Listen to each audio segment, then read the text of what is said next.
right? You drive your own success. And I'd wake up at 5 in the morning and be in the office, and I'd be in the office till 10 o'clock at night if I needed to.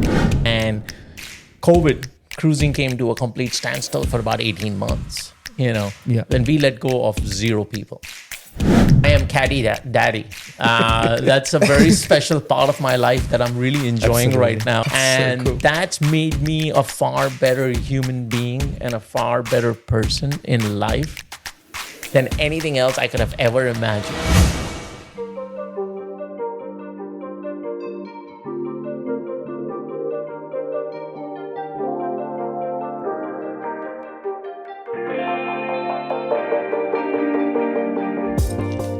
All right, welcome back to the Quest for Success podcast, and thank you so much for tuning in once again. Today we are really excited because we have a very special guest with us today, all the way from America, Mr. Monish Luthra. Monish, thanks for joining us. Thank you for having me.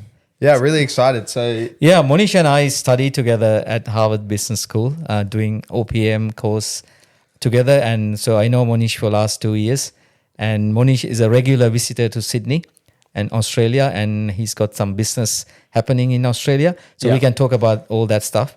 And nice to have you here, Monish. Thank you for having me. It's great to be here. So Monish, this podcast is all about understanding what success means to different people and really walking through their journey and trying to find the key ingredients that lead to their success. So to kind of set the baseline here, I need to ask you a pretty fundamental question, which is, what does success mean to you? That's a great question. I don't know if I've given that much thought to it, but I'd say success to me means doing the right thing and having peace of mind. I think money's never been a driving factor for me in things I've done. It's always been, am I making the right decision, and will I be able to sleep well at night with the decisions that I'm making? And can I get up and have a smile on my face and still do what I do? And if I'm doing that, I feel I'm pretty darn successful and good. Yeah. And when you say the right thing, what do you mean by that? Yeah, look, the right thing could be very good as just, do I feel it's ethical? My parents, I feel, gave me great education on that. My father ran his own business, and he'd always tell me you should always be direct and straight with your customers or with people that you deal with. You're better off being honest from the onset, So what you can do, what you can't do. If you're honest and you stick with it, you'll feel better about it. So I think that's really what I have run my company, my business with, is always that, our pricing strategies, how we communicate with clients, how we communicate with employees. I'd rather go to an employee, say, this is what I don't like and why I'm doing this, or this is what I do like and why I'm doing this. So as long as I am honest and true, I think it works well. Yeah. So in a way, if I may kind of summarize what you're saying, if you feel like whatever you're doing make you satisfied, right, and feel it's giving other people something that they feel good, right? So is that how you define your success? Like it's more true to yourself. I think it's more about, I don't want to be cutthroat in business. I want to make the smart business decisions when it comes to, hiring people, firing people or something like that. A great example I always tell everyone is, in my business, we're in the cruise travel technology business. And COVID, cruising came to a complete standstill for about 18 months, when we let go of 0 people. Wow. We retained all of our staff. That's definitely a success. We took pay cuts at the managerial level and the top level to make sure that we didn't let go of any of our staff. And that's now become a great story. I'm very proud to say the decisions that I made during that time, they really were right and actually really helped me today making a lot of other decisions, because I remind myself, I'm like, look, we went through that. Zero income suddenly disappearing entirely. And we decided to retain all our staff, build on that, grow on that, and then if I flip that on the personal side, if that's more from a business standpoint, on the personal side, how do you say, are you being truthful? Are you being right? Giving the right things to my kids, spending time with my family. That's what I look as, I'm doing the right thing, or I'm, successful in that. That's how I measure it. Being transparent and values driven. Yes. Yeah. So you mentioned a few things there, and I think I want to unpack them. Yeah. But before we begin, if you were to introduce yourself to a stranger, how would you introduce yourself? Oh, hi, I'm Monish. That's it. Nothing. We need to understand what mean by Dylan. Who is Monish? Monish? Who's Monish? What do you do? I know about you, what you're doing, how do you explain that to? Look, I think right now I introduce myself as I am Caddy Daddy. That's a very special part of my life that I'm really enjoying right now. And I think everyone knows this about me now is, my daughter who's 12 has taken up golf, and she's sort of just about 2 years now, 3 years that she's been playing golf. And more so the last 18 months have been a lot more serious of golf. And I spend about 5 hours with her walking and caddying her. That's so cool. That's made me a far better human being and a far better person in life than anything else I could have ever imagined. And being her caddy has really transformed me to be a very different person. So I say I'm a caddy. And that's a great, I would say, adjective to have to yourself. I would say I really like the personality. And you're taking it very serious as well. I remember when I was in Miami last time. Remember you said I got to go and caddy my daughter. Yeah. That was your priority, right? I move my business trips around that. Wow. I will move, like last year when I was in Sydney, I literally came to Sydney for 4 days because I had to fly back so that I could be there for my daughter for a golf tournament. Amazing. And I've missed quite a few golf tournaments when I am traveling. And that's part of her upbringing as well, and that's part of the coaching that I'm doing with her, which is, look, you got to start playing by yourself too. And then when I'm with you, and we'll train it use it as a different sport, as a different thing. And then when you're playing by yourself, you apply what you and I discuss on a course management, things like that. So, we have our ups and downs in it. But I'd say I like caddy. I'm a caddy, That's so cool. That's such an awesome story. And we'll definitely have to go into it. But I want to understand what you do. Your business. You mentioned a few things about software and cruising. So tell me a bit more about what your business is. Yeah, look, a great way to say it would be, so I'll start with how I got into it, or how I got into technology altogether, right? So when I went to college, I went and did communication. And it was December 1999. Everyone's heard about Y2K, blah, blah. I was in New York doing my first 10 days to work. My boss from the summer had hired me again to do some work. I'd go every evening, hang out with a friend, and we'd go to pub crawl in New York City. One day I show up to his place and he goes, I can't go. My designer just quit. I have a big meeting with an investor to raise some capital, and I need to build this sort of website type thing or something. So there we sat at about 8 o'clock in the evening. We started with Macromedia, Dreamweaver or something, and built a pop-up website for him. Like, you click a button and it opens or something. And at about 4 o'clock, we were done. The next day, he raised a few $1 million. Wow. So I never looked for a job. He basically said, when you graduate, come find me and I'll give you a job. And I went back to school. I had my last semester and I changed my entire curriculum. I went and said, I'm going to do Java. I'm going to do a course where I make a video. I'm going to do this thing, a website. And I switched out about 12 credits and I started doing everything around computing. And I walked out and I joined my friend's company and I worked there. And within 3 weeks, the COO that he had hired came to me and said, you're going to run the IT division.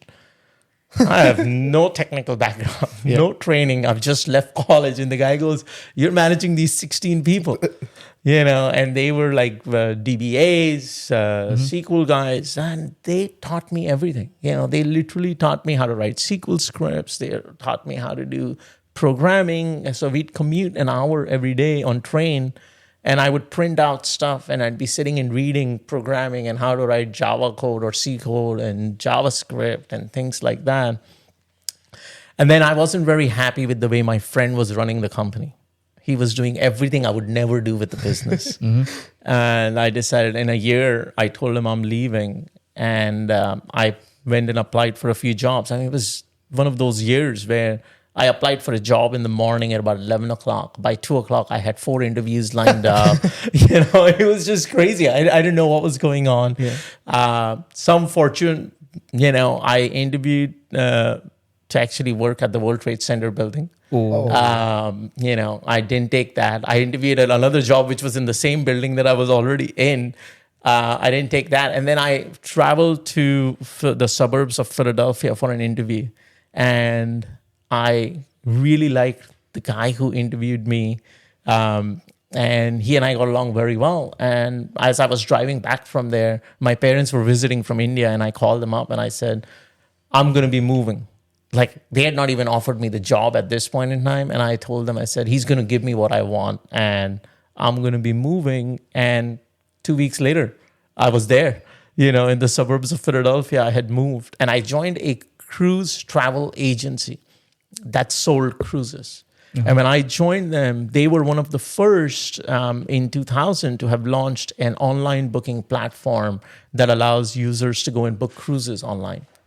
But the way they were structured or whatever, this company had 100 FTEs doing about 25 million in sales, 0.0% automation, I would say, 0.07, something ridiculous, like very low. They had all this, but their automation rate was just terrible.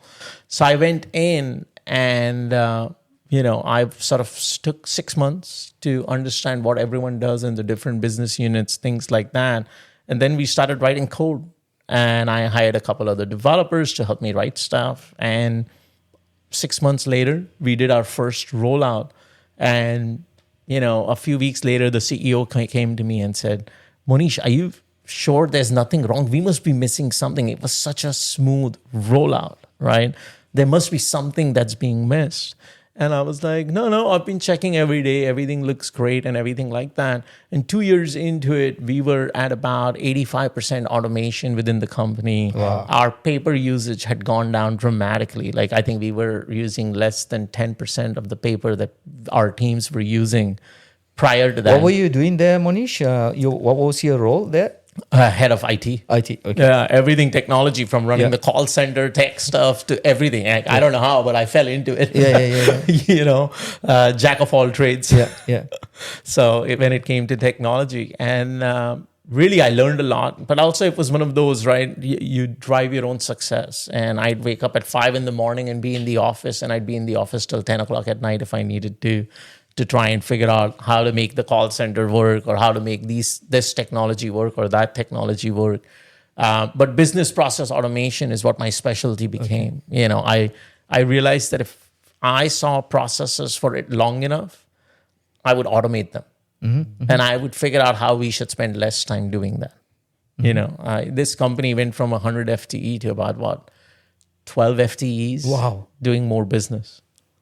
Doing more business, less people. Wow, that's an amazing achievement. Yeah. And it was all based on just us plugging in automation and online tools for people to use. Yeah. Which is what actually gave me the idea for starting Odysseus Solutions. And, I had been thinking of it. And actually, my first stint of trying to start Odysseus was within Cruise 411. The CEO, myself, and the VCs, they all wanted to try and do something there. But again, I did not like the way they were running the business. They wouldn't give me money for technology, but they'd have people for selling the technology hired, which made no sense. They were paying somebody over $100,000 and bringing them in to sell tech that I had not developed yet. Like, they were literally selling vaporware, and I didn't like my name being attached to it or anything like that. And then suddenly the CEO up and left. So the VCs decided to shut the whole firm. Wow. And I got copied on a wrong email. I was visiting, I was visiting Kellogg that day to do an interview for the executive MBA, because I was thinking of doing that at that point in time. And I got copied on the wrong email, and I called one of the board of directors, and I said, am I reading this email right? He's like, oh, you weren't meant to be on it. But the conversation was to shut the company. And it was going to happen. Like Monday, everyone who walks in would be given a slip saying, thank you. And then suddenly on a Saturday morning, I got a call saying, someone's looking to buy Cruise 411. Can you come in and help? I was like, yeah. So showed up there on Saturday. Actually, that guy who bought it runs one of the largest cruise agencies today in America, World Travel Holdings. And the owner and I are still friends. They're actually a client of Odysseus now as well. But he always remembers when he meets me, he's like, you were just there and you came and helped us. You're in the right time, right place in the right time. Knowing I wouldn't have a job. Yeah. I still helped everyone else to retain their job. And actually, it wasn't that knowing I wouldn't have a job. They didn't need the IT team that we had. And I had a couple other guys that were on H-1B visa. I didn't have the same problem. So I told them, keep those guys. Yeah. And if they need anything, they'll call me. Don't worry about it. And I'll find myself something. And that's sort of how I started Odysseus, So when was that? That was in 2005, July. So we just completed 19 years. Oh, guess what? I started my business 2005, July as well. Oh, yeah? Wow. What day? 6th of July. It's July 15th. Oh, wow. 1 week. A week apart, yeah. That's crazy. And we'll definitely dive a lot more into your business endeavors. But one thing we found in our conversations is people's trajectories are often shaped by their early life. Yeah. And so I want to go back to your early life. Can you tell us a bit about it and how you think it shaped who you are today? Early life. So growing up, my father always had his own business. And you were born in, not in US, right? No, I'm born in Bombay, Mumbai, as they call it now. It was still Bombay when I left.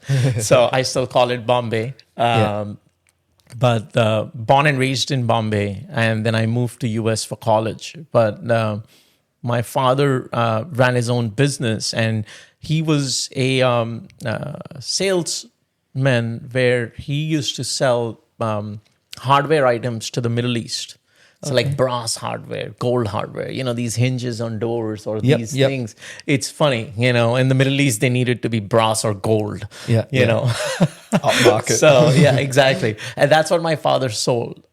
So I picked up a few things from him, and I always still remind, and I always tell him even today that he's probably taught me more about everything of what not to do and what to do in life and in business. In that. So I would attribute a lot to my father and my mother in that, But my dad would always be home because he didn't actually own the manufacturing plants or anything like that. Somebody else ran all that. So all he would do is tell them, this is the order, make this much, and go and monitor it once in a way. And other than that, if he traveled once in 3 months to visit people, short of that, he was always at home. So almost like a painful process because your father's always around, and your mom's watching you. And your mom's always there because she's not working. She's the homemaker from there, and you're like, great. Our parents are always home, and we talk to other people, and their dads would not be home all the time. So you could get on the phone differently. Back in those days, it felt like that. So, but today, when we started working later on in our lives, we were like, wow, our dad was the luckiest person in the world. He was always home. He could spend time with his kids. They didn't want to spend time with him. Different story. My kids don't want to spend time with me, but they could see him all it was just like, wow, I can do 9 to 5. Or as I said, I was working from 5 in the morning till 10 at night. And my father was just home. So that was the thing when I started my business. I was like, I have to make sure that I can run the business such that I can also spend time with my family. Yeah.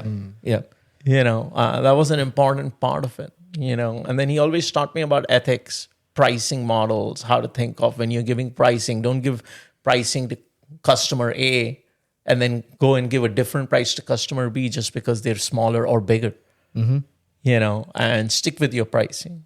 You should have a name in the industry that says, when he says something, that's what it means. Yeah. And so that was a great insight of, what he taught me from those early days. So I think like all of those were little nuggets that we picked up, growing up like at 10, 11 years old. He'd take us for dinners with his clients when they're visiting from the Middle East. And, he'd have those business conversations. And now I, feel like, oh, wow, I was so lucky to be sitting in those rooms at that point in time. It was like, you're there, whatever, you're running around. But, it was little exposure that we got that really helped. Yeah. You had any siblings, and what was your childhood like? You had a pretty good childhood playing with your brothers and sisters, or? Yeah, I'd say, I'm the guy whose class is always full. So I've always had a great time in life. Wherever I have a brother, older brother, he lives in London. All right. My younger sister lives in Vancouver, but my younger sister is almost like a daughter to me. She's 10 years younger than me. Oh, wow. So when she was still young, when we left India, I think she was about 8 when I left. And then at about 12, she moved to the US when I joined Cruise 411 and started my journey in travel. Okay. My sister moved to US and lived with me, and she trained for tennis. Uh-huh. So I actually took on the responsibility of having her there, having her train for tennis, help my parents out with that process. So my mom would live with us, and then my dad would commute back and forth during those years. And it was about 6 years that she spent with me before she went into college. Sorry to interrupt. I just wanted to jump on quickly and say a massive thank you for all of the support so far. But I also wanted to ask a favor of you guys. We want this podcast to reach as many people as possible so that we can share all of the incredible learnings that we've had so far. But in order for us to do that, we need to grow our following to beat the algorithms. But the good news is, however, there is one simple thing that you can do to help us reach that goal. So I ask you, if you could please follow or subscribe to us on whatever channel you're listening to this on. It'll help us grow the channel, which means we can get on bigger and better guests for you guys. And with that, back to the episode.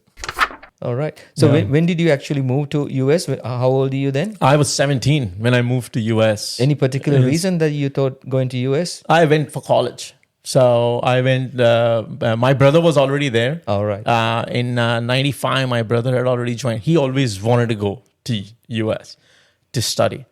I had zero interest. I only studied. I always say this to my mom. I said, I only studied because of you. She wanted me to.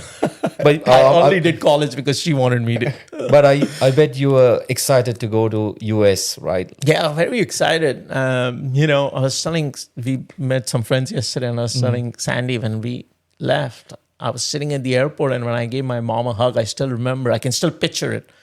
And I told her, I said, I'm moving homes now, and this will no longer be my home. US is now going to be my home. So before I took that plane, I knew that. I could feel it. The gut told me that's what's going to happen. And, first few years in US, I'd say we had fun, but they were tough, right? You had to come and find a job. We're not used to it. Coming from India, you're used to people helping you.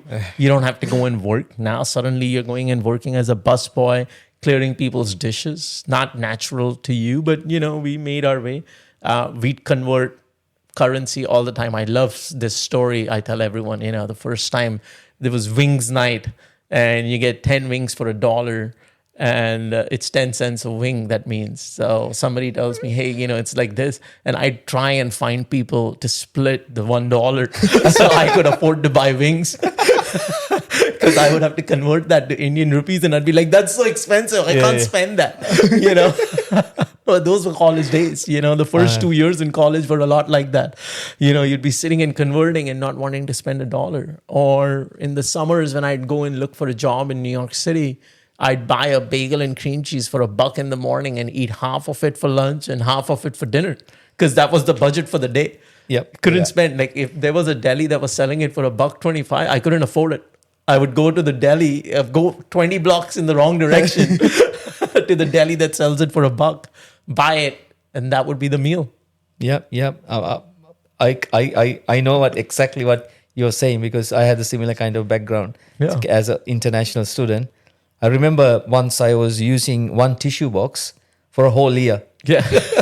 And I was very carefully when taking one tissue, like the lessons Yeah, that you yeah. learn, right? Going through that experience, lessons that you learn not to waste. Yeah. Right. Like, every the value of the money, right? Oh, yeah. When your parents paying, giving you food and everything, you don't really appreciate. You don't right? realize that. You don't really realize how much effort to get that meal. So 100%. yeah. I mean, you transform into a better person, better, Yeah. appreciate things, and you especially appreciate your parents, right? Yeah. Yeah. And do you think that goes like beyond those years into your later life as well? I'm still very frugal with my money. I count down to the penny. I'll make sure what we are spending on. That's it. With food, I make sure I always have a good meal. But that's something I did after 3-4 years of being in US. The one thing I always cherished was a meal because of some of those hardships that I had in my early on. I was like, no, I got to have a drink and a meal, and that has to be a proper sit-down meal. It can't be always on the go and everything like that. But I try to teach my kids the same thing, make them earn their way if they make mistakes in that or they lose stuff. Or my daughter on a golf course, if she'll forget her rangefinder, she has to buy it herself from her own money. It's not cheap. Those things cost between $300 to $500. And once she's had to pay, she's now learned how to put it back in the bag every time, how to put the covers back on, because if she wants the cover back. So I think I pushed that down as well. So I think it is very much there, that we do need to be frugal. And I love reminding myself of these stories and sharing these stories as well, because I think it helps the kids. But I do sometimes say my kids are very lucky, or I'm sure you feel. Jam can say the same thing for what he's given to you, Dylan, is, wow. I mean, our kids, the way you guys are living, or we in Miami, like, couldn't afford the house, or my parents couldn't have afforded a house or giving me that kind of a lifestyle, but whatever they gave me was fantastic. I love them for it. Yeah. So I have a question on that. Do you ever think about, would you rather be in your kids' shoes now, or do you value the experiences that you had and the hardships that you went through? So I'm not a coulda, shoulda, woulda person. This is it's been laid. The bed's been laid. Yeah. This is who I am. This is what it is. I do not want to be in my kids' shoes. No, especially given the social media these days and the gadgets and everything like that. I actually love what I had before as a kid. You open the door and you go out and you figure out how to have fun, whether it's riding a bike, playing cricket, or playing volleyball or whatever, or badminton, But that was the only choices you had. There was no such thing as, let me go on my iPad or my phone and do things. No. In fact, when we grew up, TV had maybe 2 shows that would come on only at certain hours in the evening. It wasn't even 24 hours, So I wouldn't trade that for a thing. I wish my kids could. And we even today control how much tech time we give our kids and everything because of that. Because we feel like, and we can see it consumes them. You remember we used to write letters? Yeah. These guys don't even know what that means. I remember I used to write a letter to my parents, my friends back in Sri Lanka, and it would take 2-3 weeks to get there, and then they write back straight. So you're talking about a month and a half to get a response back, and you're waiting, you're checking your mailbox every day.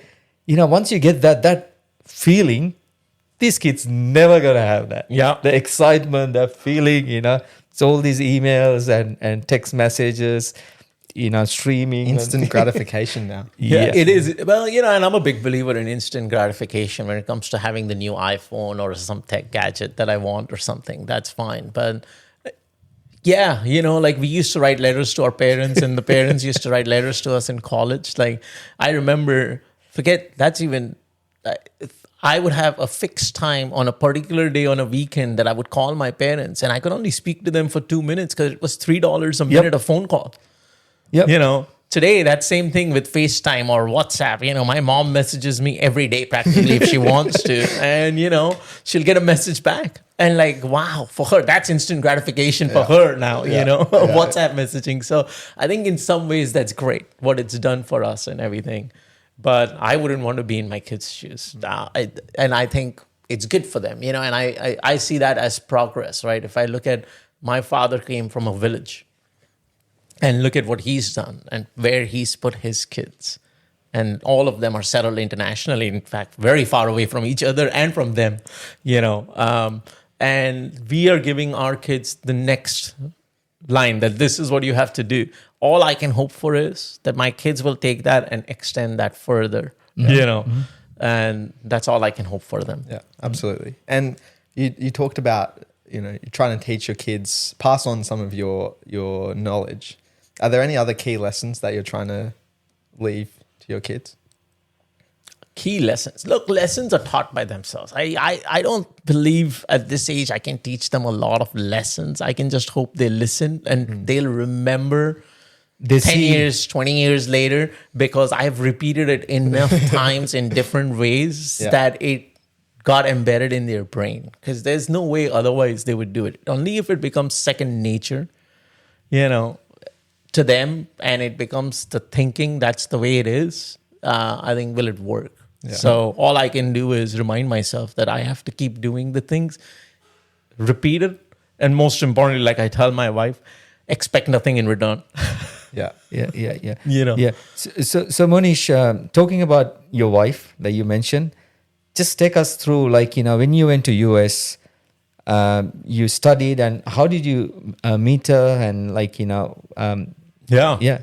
So I always say this. Before I started Odysseus, I was actually interviewing for a job. I would have joined a hedge fund.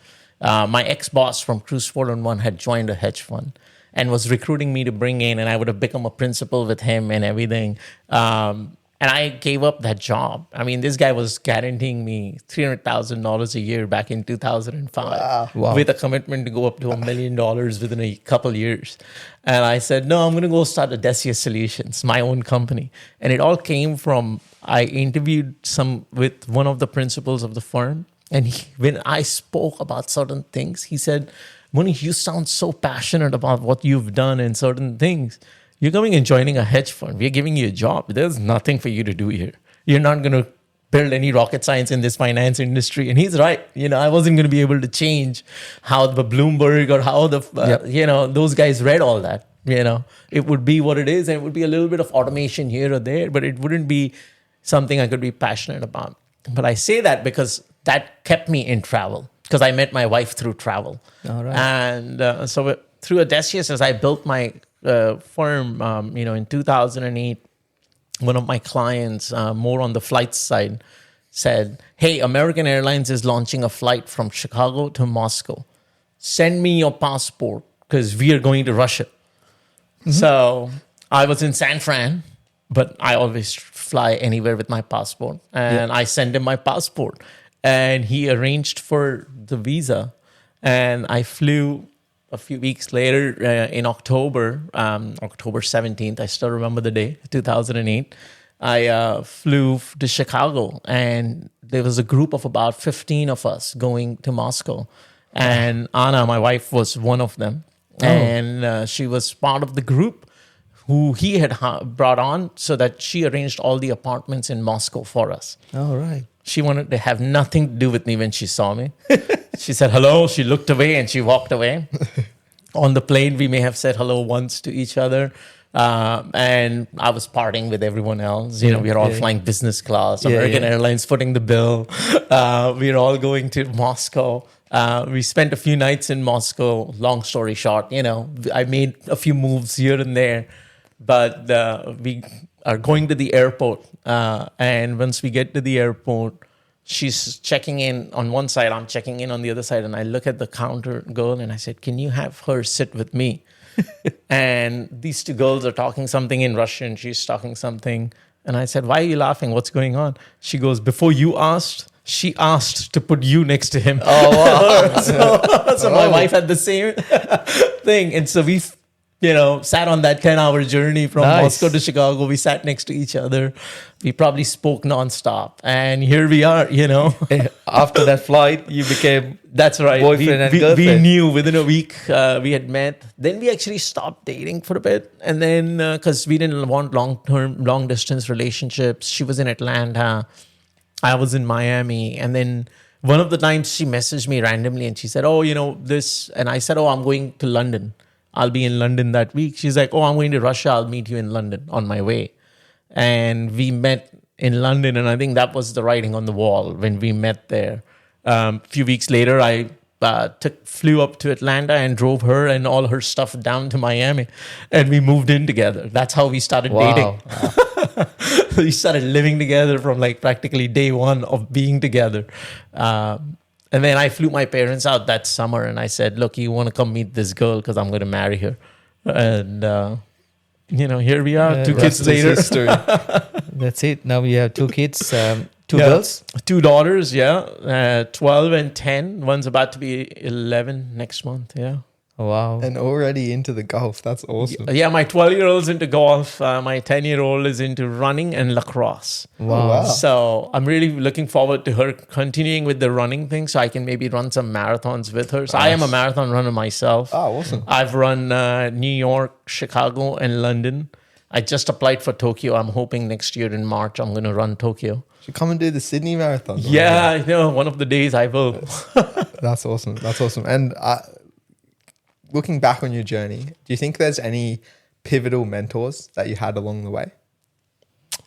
Yeah, for sure. I mean, look, my parents, for sure, if I wanted to bounce something off, I've always had a lot of friends. And I'm not shy. I pick up the phone and I'll ask them a question or something like that. So I have a couple of friends that when I need some advice on or something like that, I'll find my way to go to them.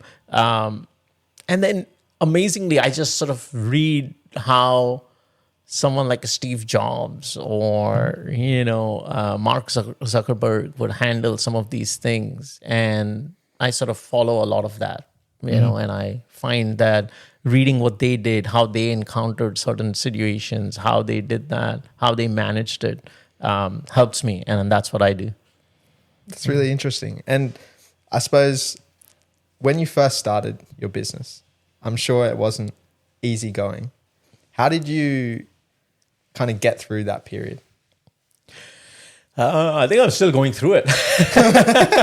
Is running a business ever easy? Oh, yeah. It's always a roller coaster, right? I think small businesses, small problems, big businesses, big problems. That's my, a friend of mine said that, he's like small kids, small problems, big kids, big problems. And I translate that to business, I would say. Look, when I started the company, if somebody told me, Monish, you're going to have 150 people working for you and this is what you're going to do, I would have said, you're kidding. There's no way. I think, in fact, some of the friends, when I started the company, they were like, do you really think you can even compete with some of these companies? And I was like, well, I'll try. I've always believed in there's no harm in trying. The worst you can do is succeed or fail. And as long as you're learning from that failure. So when I started, it was all about, I want to have fun. I want to travel the world. And I did that. So I would literally be in my house in Miami for maybe 2 weeks in a month. And the remaining 2 weeks, I'd be traveling somewhere across US, globally, go and work from anyone's house, go and meet some friends, go meet some family, work from there, run the company like that. We were literally, 4 people working out of their own homes here and there. And I was managing the business like that. And then I met Anna, and then I had to sort of reduce that travel a little bit. And then we had our first child, and then I had to further reduce that and change that. And I was like, wait a second, I need to grow the business a little bit more. Yeah. So it's actually, my kids have been fundamental to the growth of the business. It's funny because it was my first daughter was born is when I expanded took the first step in expansion. My second daughter was born.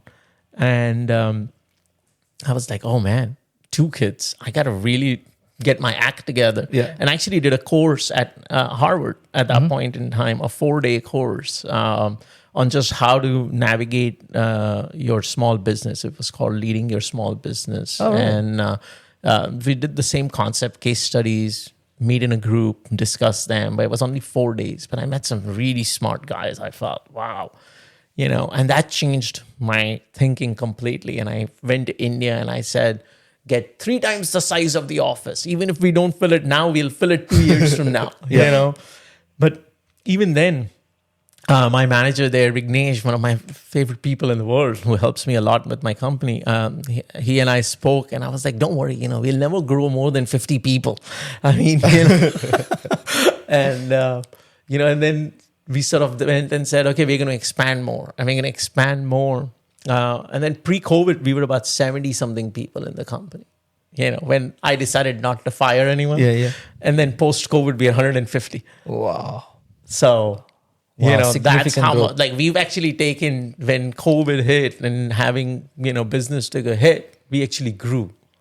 So I want to ask you a question on that. It was such a challenging time for most businesses, especially in the hospitality and travel industry.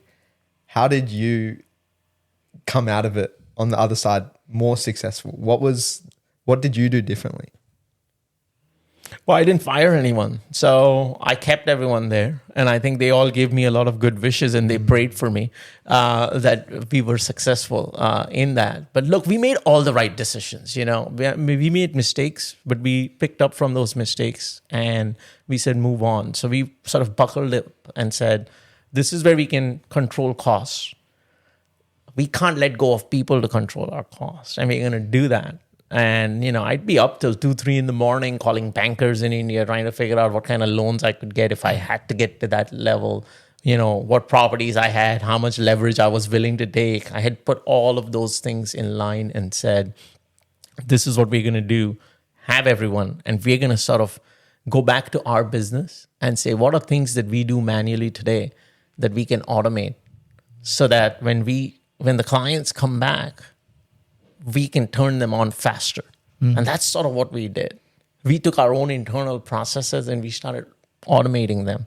So you use your resources more into looking at the future. And Exactly. Yeah. And we did that. And like today, when we have a new client, I mean, my competition can't even come close to how quickly I can launch a new client. I do it in days and weeks. They do it in months.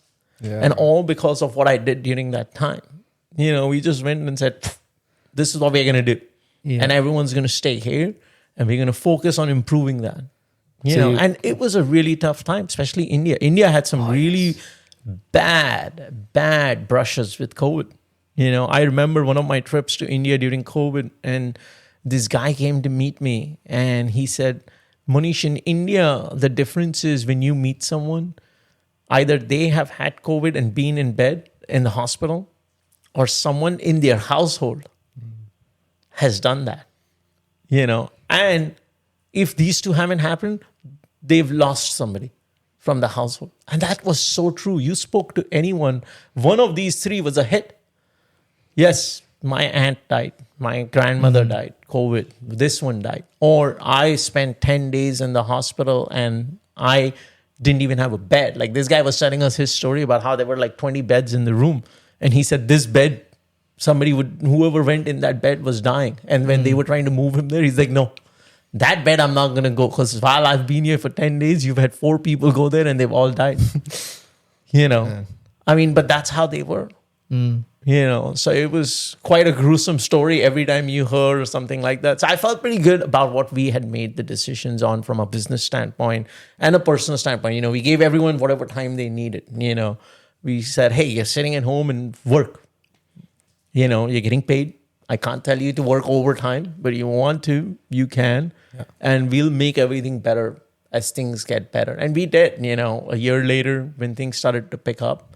And during that time, we also made a lot of smart moves in terms of how I reached out to certain clients to see. I made a pretty big move with a pretty large client where I said, hey, you guys have your own tech. Maybe you guys want to look at us. It could be a cost savings for you, and cruise for big OTAs is, travel agencies or online sites. Like, over here you have Flight Center and,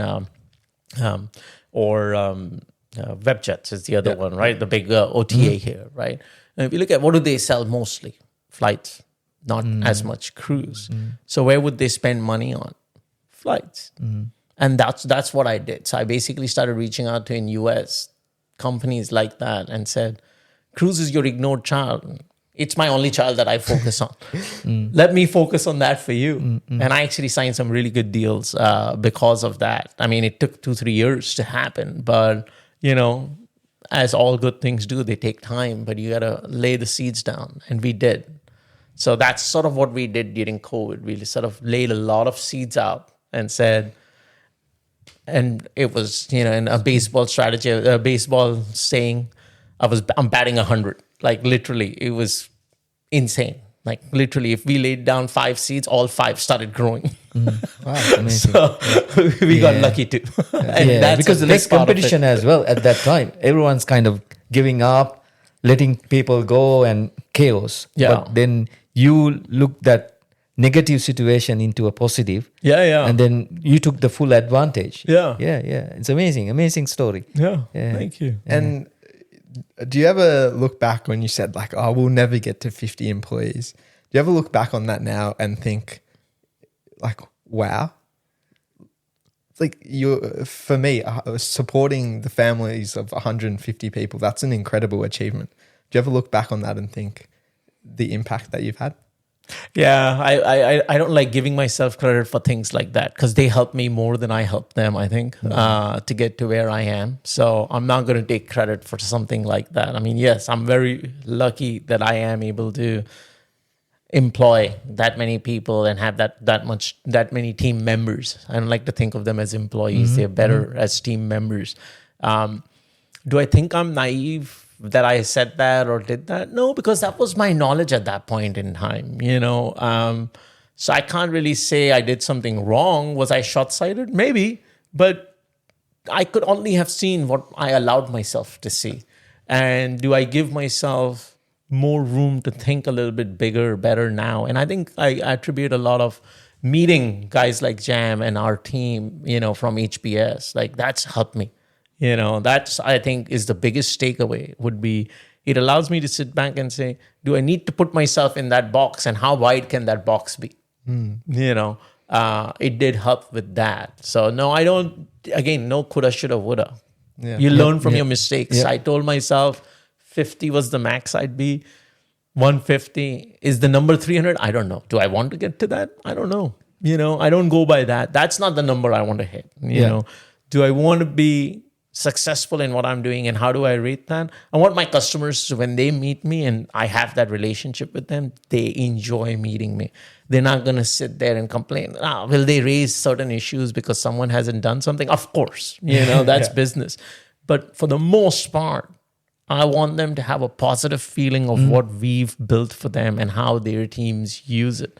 And as long as that's happening, I'm happy, And so we've talked about your incredible journey, but what's next for Monish? Yeah, I see myself focusing a lot more on the caddy role, and I call myself the caddy for my business now as well. I'd like to be a caddy in business too. So right now I'm implementing EOS in the business, and that I'm very excited about because now I'm grooming the next leadership group in my team to do that, and I'm their caddy, and I want them to be the executioner while I'm literally just sitting on the side and enjoying the benefits of it and spending more time on a golf course. I love that analogy. I love it's real life and also an analogy as well. So that's fantastic. And my last question for you is, I think I already know the answer, but do you feel successful? Yes. Yeah, absolutely. I spend a lot of time with my family. That's what I define as success. I'm relatively well-to-do. We have a good life. We travel. We see the world.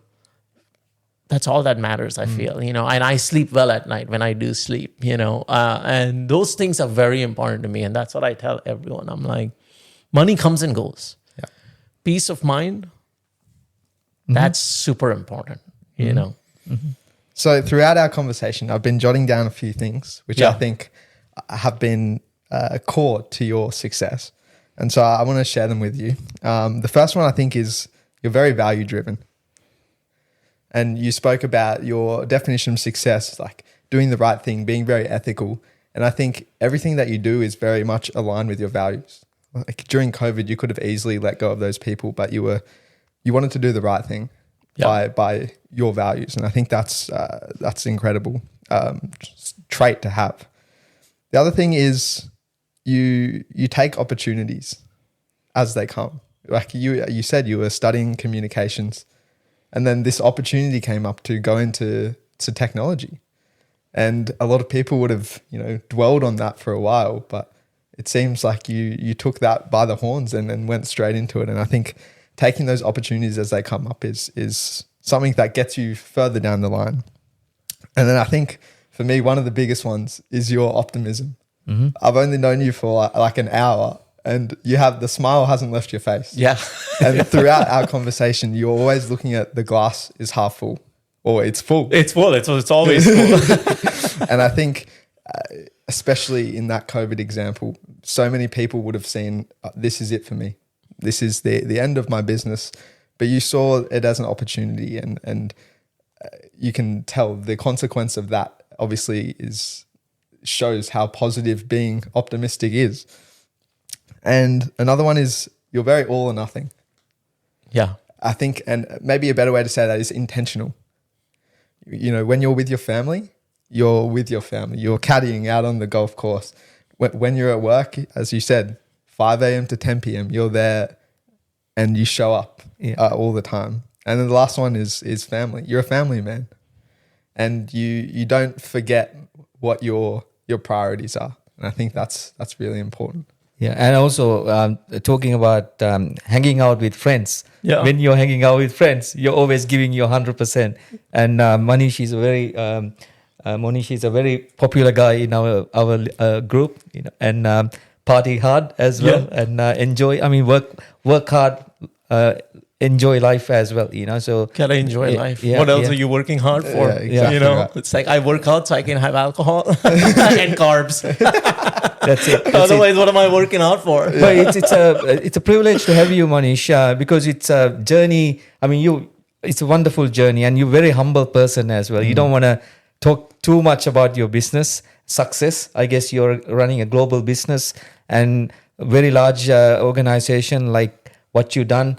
Similar to background wise, not so much like success. I mean, our success in a different ways, I guess. But coming from India and Sri Lanka, going as international students and finding a partner in that country, and building a business and serving that new home, I guess, like the found home. And I can very relate it to you, and thank you for sharing your story. I think Dylan and I learned quite a lot from this story, and we kind of get to know you more as well. Feel like I know you now very well.